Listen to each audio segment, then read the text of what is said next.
भांडान बिनती गेल तुरुई हाटिंग बन आंजम तोरा लेगे आदो बाबधन नितो दो मिट्टांग थुती आरोही आरती ᱧᱚᱜ लेगे मिट्टांग गज आकाने गुर आकान होड़ा जीवी उमुल ओड़ाग ते बांग आयुर खड़ लेखान उनी दो आडी लेकाना तिलिक भिली के उदुगा ओना तेगे खेरवाल जाति होड़ को दो ओना उमुल खड़ कामी दो साव साव तेगे को कामिया उमुल खड़ रिया लेग दो चिदा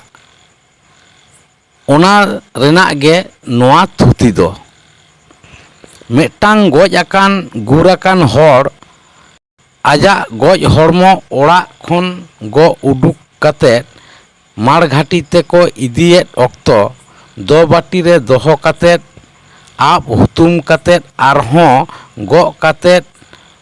ओंडे गे खोई छुड़ियो काते पे धाव आचुरो ऑक्तो हरिबोल मेनते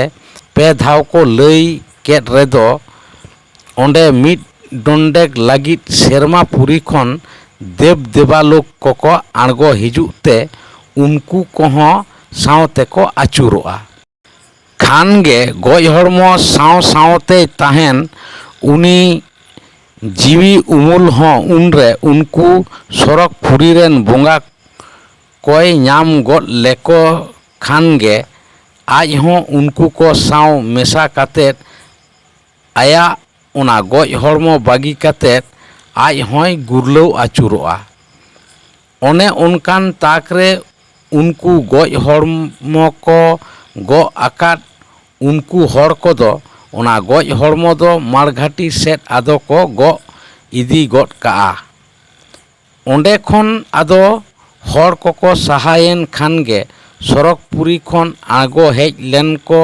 उनको देव देवा लोक कोहो आदो सरक पुरी सेट आरहों को राकाब सेन रुवाड़ेना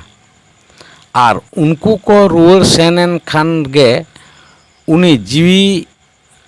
उमुल दो ओना दो बाटी रे एकला आदो माया मुयु ए ताहेना जहां हड़मो रे ताहे काना ओंडे खने उडुक लेन रेगे से उडुक लेन रेहों उनी दो ओना सुर सुरते मेलसाव बाड़ाय कान ताहेत नापाय गे उनरे उनी दोय ऐकेवेत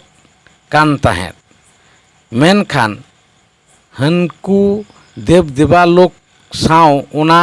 दो बाटी रे मिट डोंडेक ओंडे आचुर मेसायन ऑक्तो उनको गोगो आन हड़ को दो ओना गज हड़मो दो मारघाटी सेट को गो इदी केट रेदो आदो उनी दो ओनाय नेल आट गद कादा नोते हानकू देव देवालोक कोहो को बागी हटोआदेया आदो खान ओना दो बाटी रे उन खन गे एकला गे आदोय हुचकू चुकुरो आ से हुचकू चुकुरो ए एहबेना ओंडे खन उनी दो ओका सेट ए चलाआ ओका हो बांगे गोटा बुटे दाड़ेया काना ऑक्तो जानी हुचकू चुकुर तिलिक भिलिक हानी नई ओंडे आदोय बतर हचोयेत कोआ ओनाते आलोय तिलिक भिली को मा ओना खातिर गे उनिया उमुल आयुर खड़ रिया लाक्ति दो मेनाआ।